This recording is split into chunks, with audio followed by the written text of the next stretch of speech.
The emergency session had been called after Elena's revelations sent shockwaves through every delegation on the station. What should have been a simple 3-day negotiation had transformed into something far more complex. The neutral species were demanding immediate action on the surveillance devices, while both the Kethran and Zorath delegations were frantically communicating with their respective governments. Elena sat quietly in her chair, reviewing her notes while chaos erupted around her. She had been doing this for exactly 47 minutes when her personal communication device chimed softly. The incoming message was brief, consisting of only 3 words: "Phoenix has landed." A smile crossed her face, but this one was different from the predatory expressions she'd shown earlier. This smile held genuine warmth, tinged with something that might have been relief. Prime Minister Vexstar was attempting to restore order when Elena stood up and cleared her throat. The simple action somehow cut through the cacophony of angry voices like a blade through silk.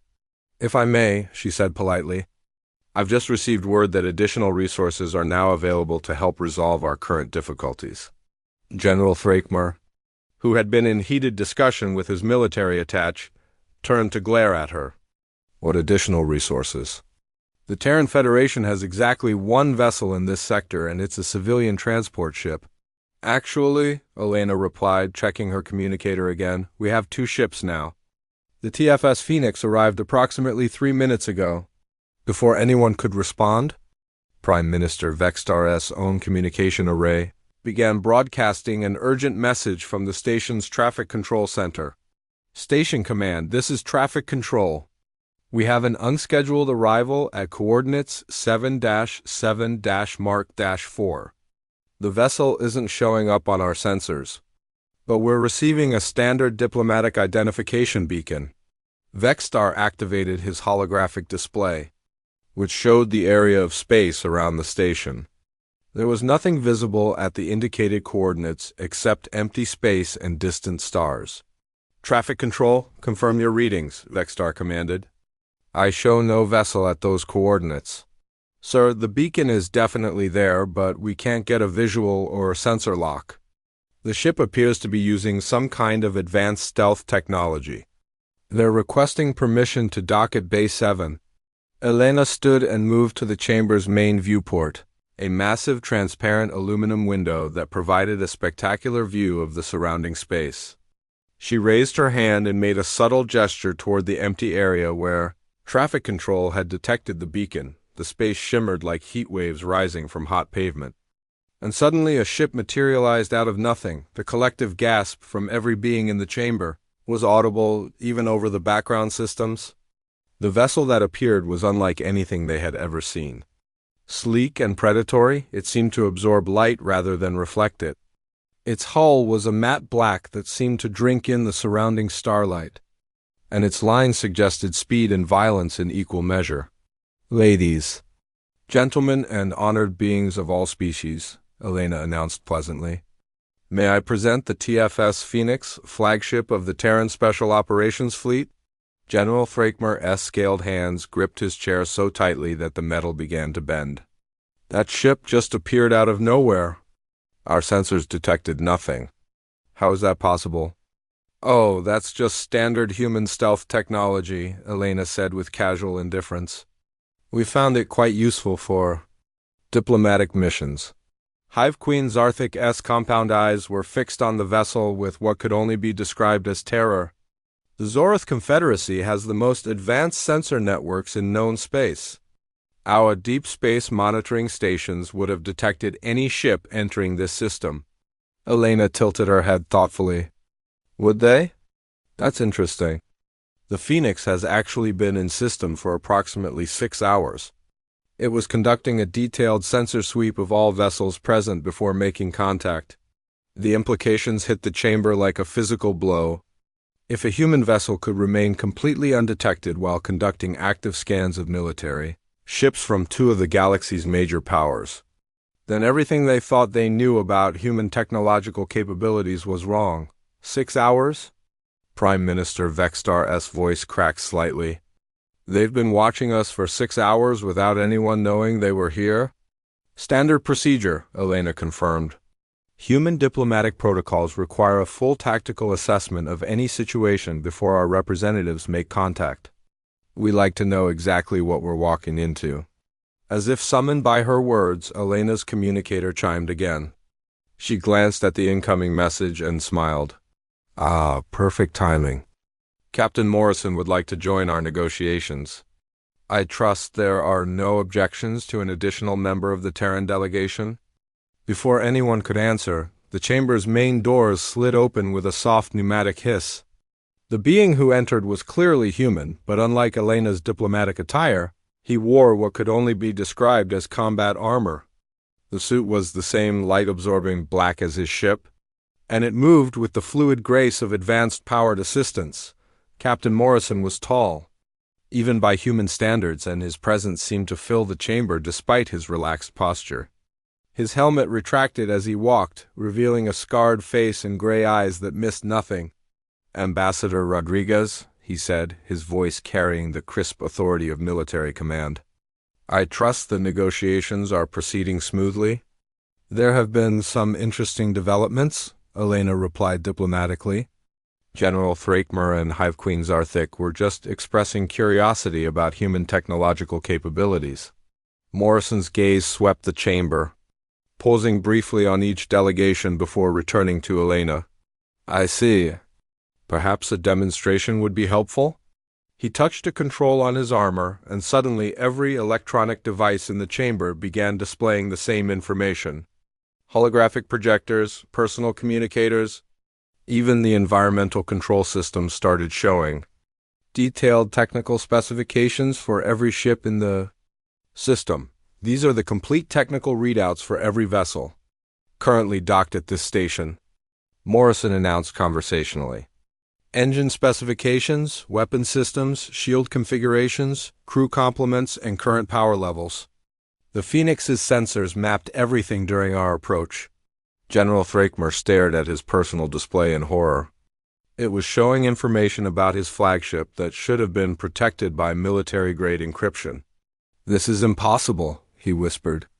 "Those systems are isolated from external networks. There's no way to access that data remotely." Morrison's expression didn't change.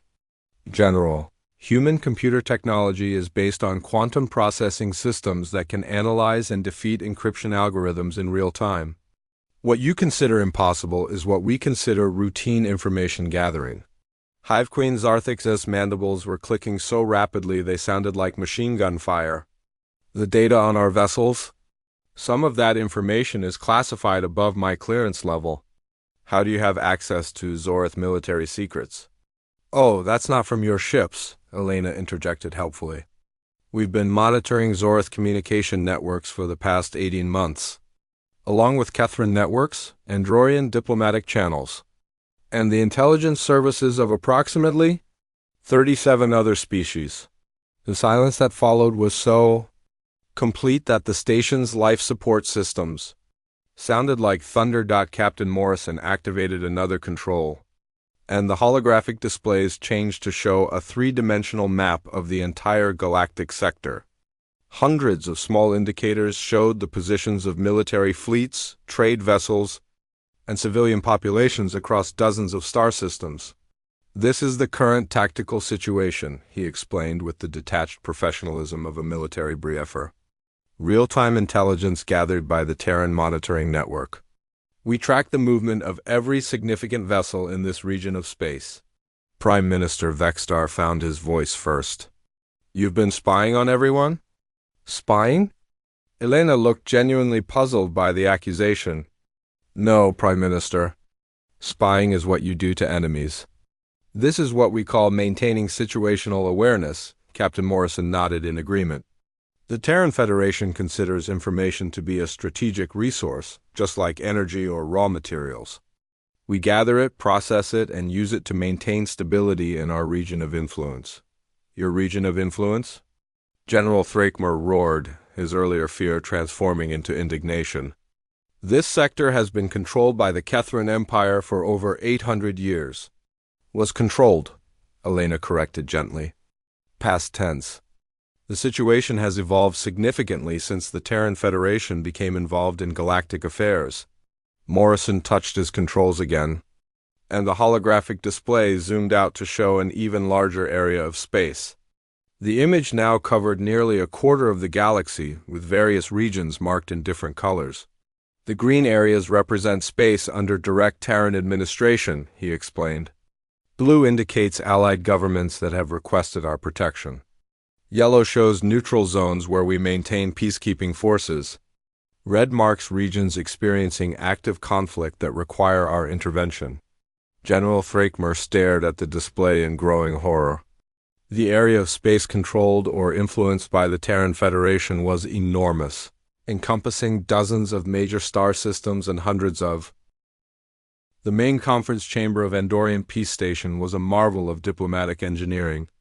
Circular in design, with no head table to suggest dominance, it featured atmospheric controls that could accommodate the breathing requirements of over 50 different species simultaneously. Holographic displays showed real-time translation in hundreds of languages. While gravity fields could be adjusted for beings from high-gravity worlds, down to those who preferred near-dash weightlessness. Elena Rodriguez sat in the Terran Federation's assigned seat, her hands folded calmly in her lap as she watched the other delegations file in. The morning's incident with Korthak had already begun to ripple through the station's rumor networks.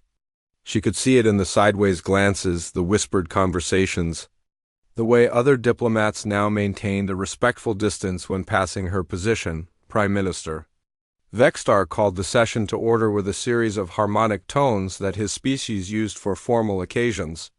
His blue-scaled head swiveled to address each delegation in turn. "Honored representatives," he began, "we gather today not as conquerors or enemies, but as beings who have grown weary of war. The conflict between the Kethran Empire and the Zorth Confederacy threatens to engulf our entire sector. Already, 14 neutral worlds have been forced to evacuate their populations. Trade routes that have existed for millennia now run red with blood." The Kethran delegation leader, General Thrakmer, rose to his feet with ponderous dignity. His scarlet ceremonial armor gleamed under the chamber's lights, and the numerous battle honors adorning his chest spoke of decades of military service. "The Kethran Empire desires peace," he declared, his voice carrying the authority of absolute conviction. "But we will not accept terms that reward aggression or appease those who have murdered our citizens." Across the chamber, the Zorth delegation leader chittered angrily. Hive Queen Zarthik's compound eyes flashed as her translator converted her rapid clicking into standard galactic. "Murder?" The insectoid queen's voice synthesizer made her words sound hollow and mechanical. "The Kethran speak of murder while their fleets glass entire planets. They speak of peace while their soldiers enslave our young to work in their mining operations." General Thrakmer's fist slammed down on his delegation's table hard enough to make the metal ring. "Those mining operations provide resources essential to 17 different species. The Zorth raids on our supply convoys have caused famines on 6 different worlds." "Then perhaps," Elena said quietly, "we should discuss why those raids began in the first place." The chamber fell silent. Every head turned toward the human delegation's small section, where Elena sat perfectly still. Her brown eyes focused on something in the middle distance. General Thrakmer's expression shifted through confusion to irritation. The Terran representative was not recognized to speak. "This is a discussion between the primary belligerents." Elena turned her gaze to meet his, and several delegates shifted uncomfortably in their seats.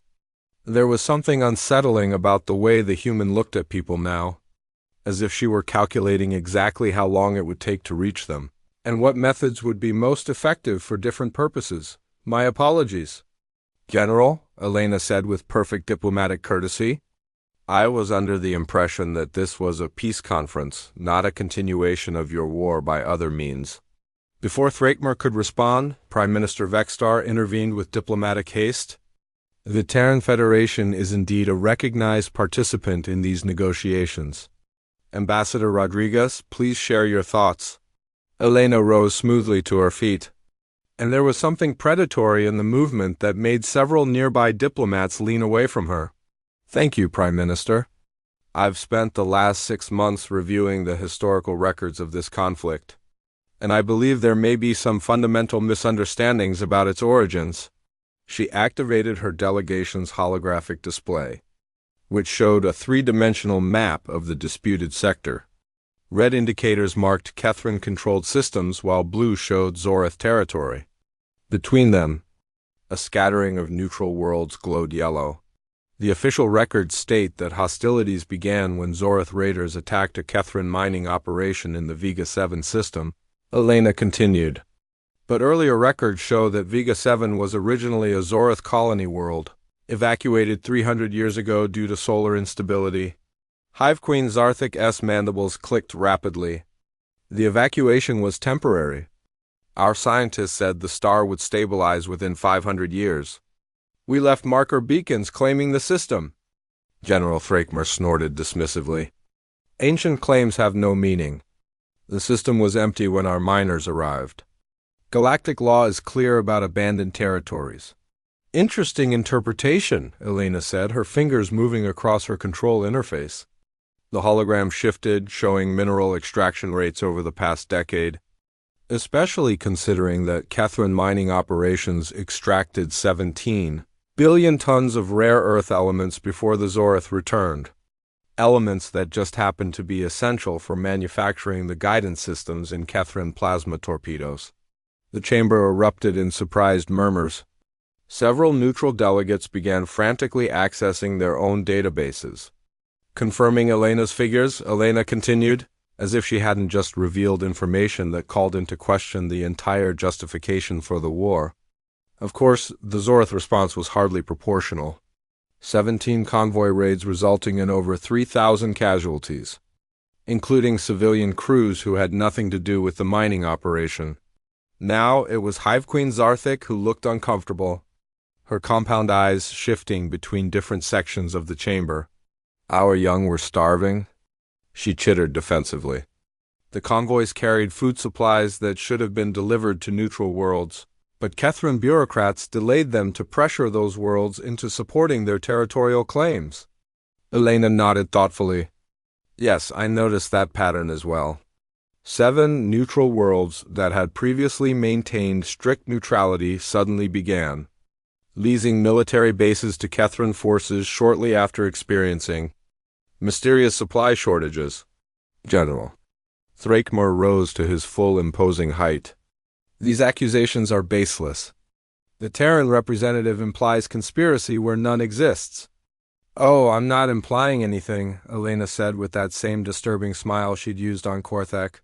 I'm stating facts.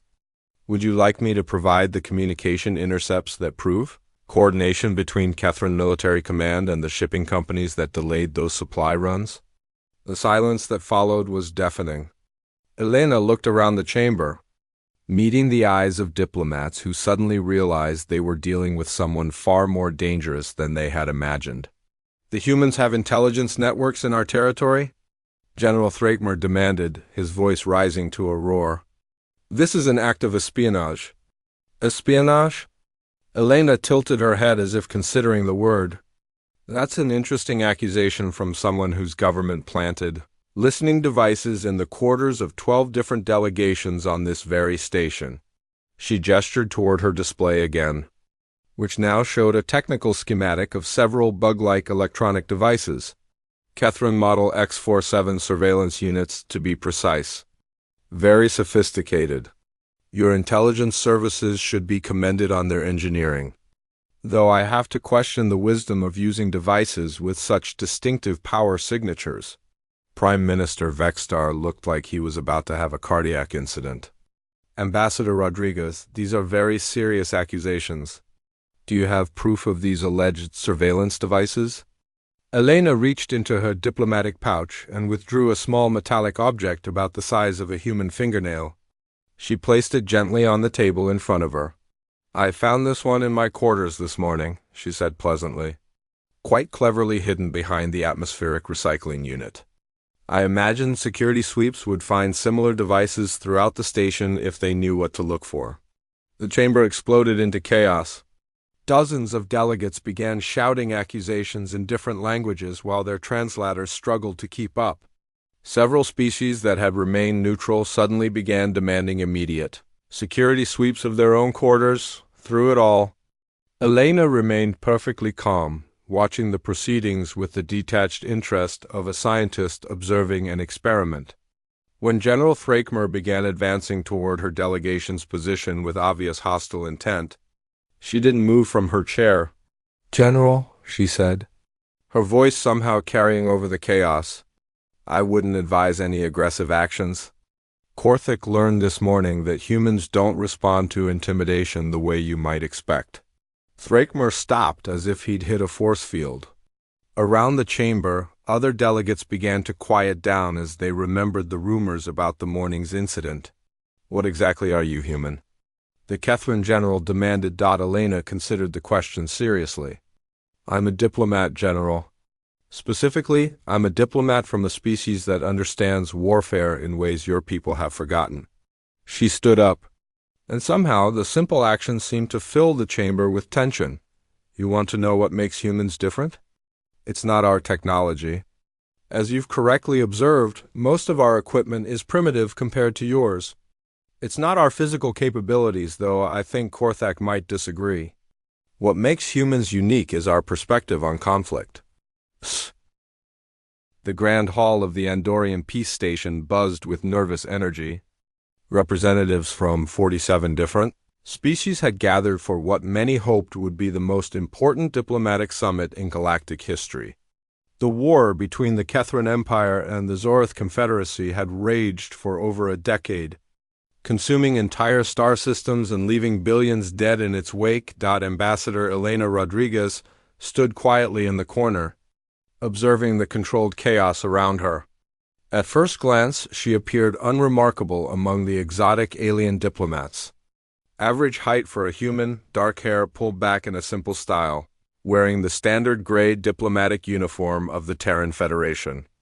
Her brown eyes swept the room methodically, taking in every detail, every conversation, every subtle shift in body language among the various species present. The Andorians, with their blue-scaled skin and elegant movements, floated between groups trying to maintain order. The Kethran delegation clustered near the eastern wall, their reptilian features set in permanent scowls, while the Zorth representatives gathered opposite them, their insectoid mandibles clicking in agitation. Between them, smaller species attempted to mediate, their voices rising and falling in a dozen. Different languages. Elena had been chosen for this mission specifically because of her unremarkable appearance. The Terran Federation was still relatively new to galactic politics, having only achieved faster-than-light travel 50 years ago. Most alien species still viewed humans as primitive newcomers, barely worth acknowledging. This suited Elena perfectly. "Attention, honored delegates," announced Prime Minister Vexstar, the lead Andorian diplomat. His translator device rendered his words into the common galactic tongue. "The peace negotiations will commence in 1 standard hour. Please proceed to your assigned chambers for final preparations." The crowd began to disperse, but tensions remained high. Elena watched as a group of Kethran soldiers pushed roughly past a Zorth delegate, their heavy footsteps echoing on the station's metal floors. The Zorth's compound eyes flashed with anger, but he remained silent. As Elena moved toward the corridor leading to the human delegation's quarters, she noticed something that made her pause. A young Kethran soldier, barely out of training by the look of his unmarked armor, was arguing loudly with his superior officer near the main entrance.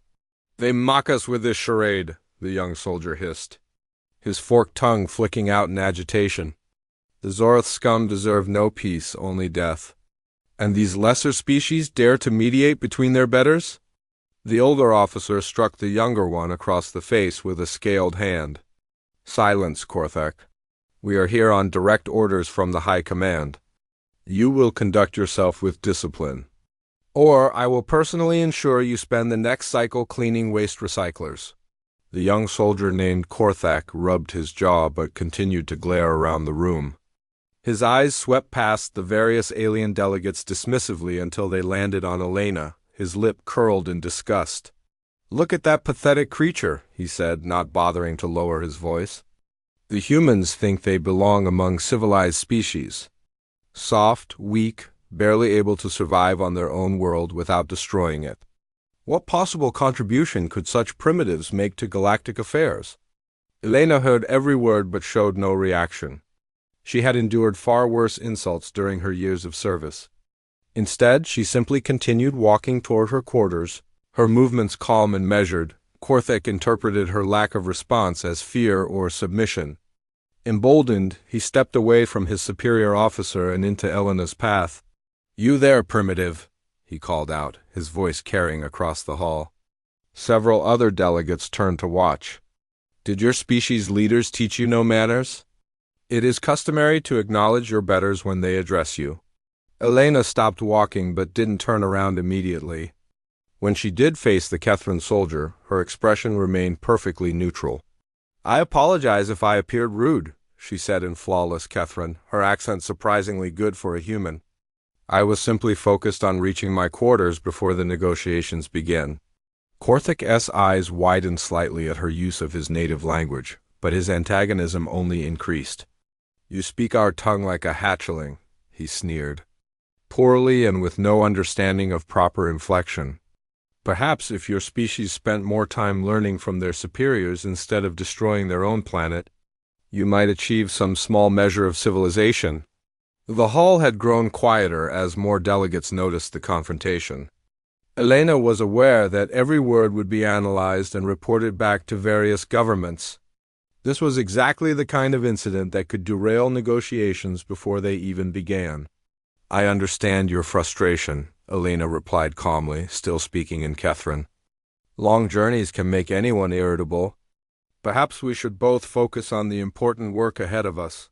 Her reasonable response only seemed to infuriate Korthek further.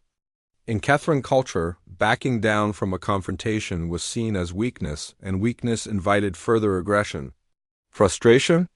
he roared, his voice echoing off the metal walls.